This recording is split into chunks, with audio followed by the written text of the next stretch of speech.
Talking head videos for your clinic are not the problem. Flat talking head videos are the problem. If you're making videos for your clinic and the message feels solid, but when you watch it back, it feels a little bit stale or flat, chances are the problem might not be what you're saying. It might just be that your videos need an extra visual layer. And one of the ways to make your videos feel more dynamic, visually appealing, and more credible is by using B-roll. B-roll doesn't replace your talking head, it emphasizes it. It improves it. It gives it more texture. It gives it more of an anchor. In this video, I'm going to break down B-roll, why it matters so much, how it can improve your talking head videos, multiple other ways that it can be used, and how to actually capture it. And at the end, I'm going to give you a tool that I built that makes this entire process much simpler. Just to be clear, I'm not saying that you should replace your talking head videos. I think they are absolutely essential, but sometimes whenever we rely just on the talking head, it falls flat. B-roll is simply a way to upgrade your talking head videos and improve how you communicate and what value you're providing. So, what is B-roll? At its most fundamental layer, your talking head is your A-roll, and any visual anchor, any visual emphasis is your B-roll. It's the layer that goes on top of the main layer, your A-roll. B-roll is the supporting footage that helps emphasize your message. It's a visual anchor to communicate visually what you are saying audibly in the talking head portion. It's the visuals that help reinforce what you're saying. B-roll isn't just reserved for fancy cinematic filmmaker stuff. This is a tool that anyone can use to upgrade their video content. It's just visual support, and when it's done well, it can improve your videos a ton. So specifically for your talking head videos, one of the reasons why it matters so much is because it helps to relieve the pressure of that one shot, you talking to the camera, having to carry all of the weight, having to do all of the work by itself. That starts to feel very flat. It starts to feel very dull. Even if what you're saying is incredibly valuable, staring at just one shot of your face for the entire video can feel a little redundant. Now, that does not mean the content is bad. The context of what you're sharing is king. This is just a visual supportive anchor. This just helps to shoulder the load a little bit and add some visual interest. Visually, when there's not much happening, B-roll simply adds a little rhythm to your video. It gives the eye something to engage with. It helps the message to breathe a little bit more. And it helps to emphasize what you're saying. If you say that your clinic is thoughtful and that your approach is personal and the way that you treat each patient is with a relationship and it's specific to them, B-roll simply emphasizes and demonstrates that. It helps to communicate all of the things that you're saying in a visual way. Because people aren't just listening to your words. When they engage with your content, their subconscious is picking up on all the little subtleties and nuances of how it makes them feel. And the right visual anchors emphasize that approach so much more. It helps to deepen their experience and improve their perception of you, your clinic, and the work you do. And by the way, as a note, this doesn't mean that stock footage, that curated footage that someone else has created or that you purchase through a subscription is inherently bad.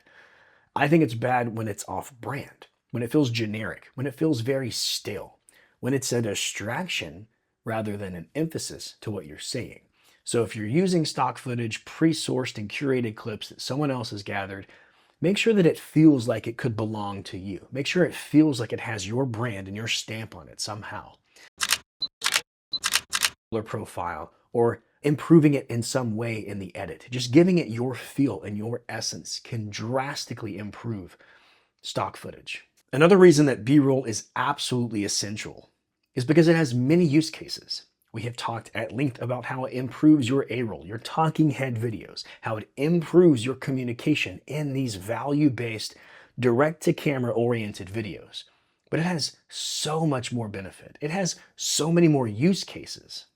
If you have footage of you in action, doing the things that you do on a day-to-day basis, be it lifestyle, leading a healthy lifestyle, maintaining your wellness, you at the clinic doing the work you do, each of those visual representations can be a standalone piece of content.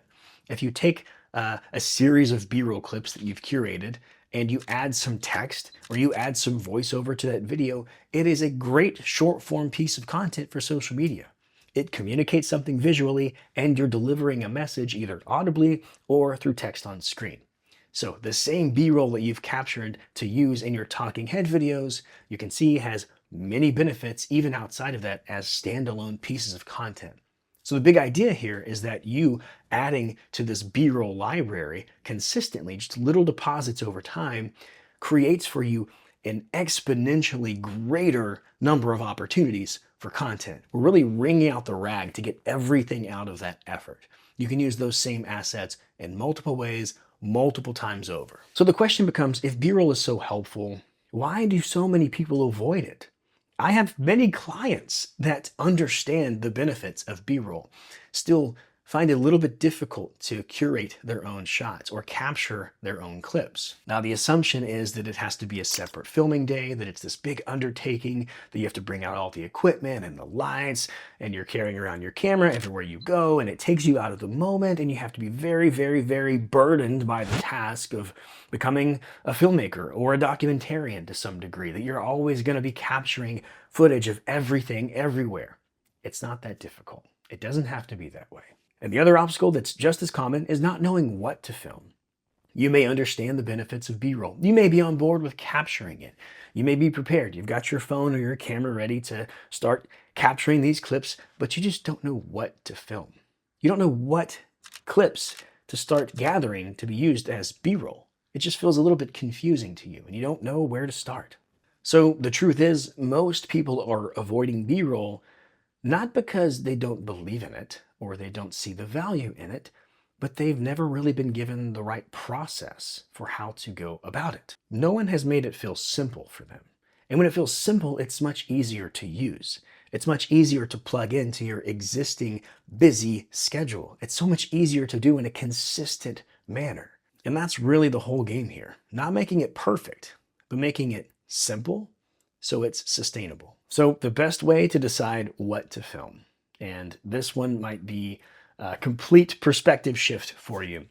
In the world where everything is so perfectly curated and everyone's just showing their highlight reel of those mountaintop moments and everything just feels so pristine, I want you to take the opposite approach with B-roll.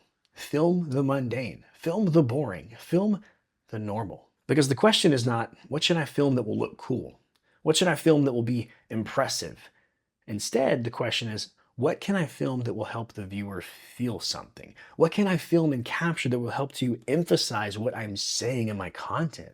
What can I capture that will bring those real moments to the viewer so they can feel everything being communicated? Some questions to ask when you're drafting up your shot list could be, what would make this feel more trustworthy?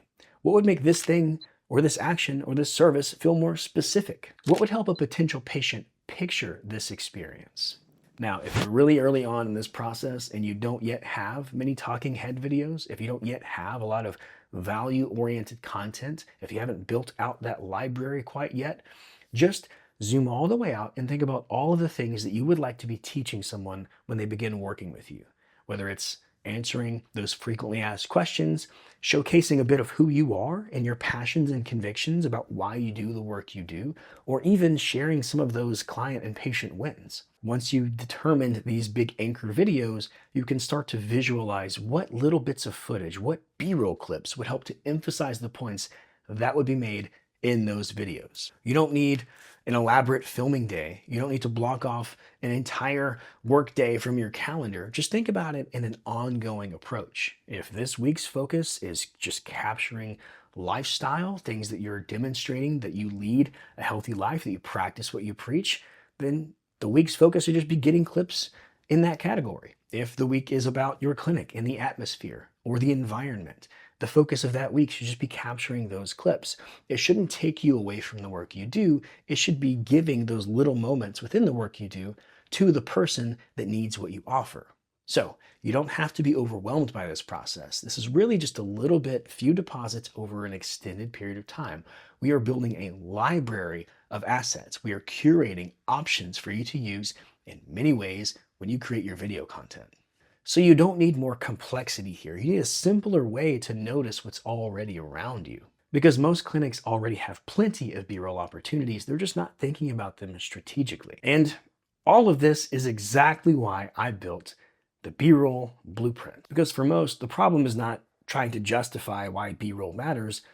It's simplifying the process. It's knowing what to do, how to capture it, what shots you need, making the whole approach to capturing B-roll simple enough that you can actually do it. So the blueprint is meant to solve just that. It helps you generate strategic B-roll shot lists based off of your clinic, your ideal audience, and the type of content that you'll be making. And it comes in two options. I created a custom GPT option that is specific to this role. It is trained on this function. It is a B-roll expert. And you feed it the information that's specific to your clinic, and it communicates with you and gives you a specific shot list, detailed approach on how to capture those shots, and makes the entire process really simple. It is your B-roll companion. And the other is a prompt version that you can copy and paste into your AI tool of choice. So depending on how you want to use it, you've got two great options. This is not just some list of generic and random footage. It is specific to you. And it is all designed to make the entire process much simpler. So the main takeaway here is simple. Your talking head videos still matter. B-roll just helps them to hit harder. It helps them to drive your message deeper. It helps them to have more resonance. It improves the videos that otherwise kind of fall flat and feel a bit stale. You don't need to reinvent the wheel when it comes to creating your video content, and you don't have to become a filmmaker. You just need support that makes your message better. So grab the Clinic B-roll blueprint and start using it in your videos to give your videos the visual support they've been missing.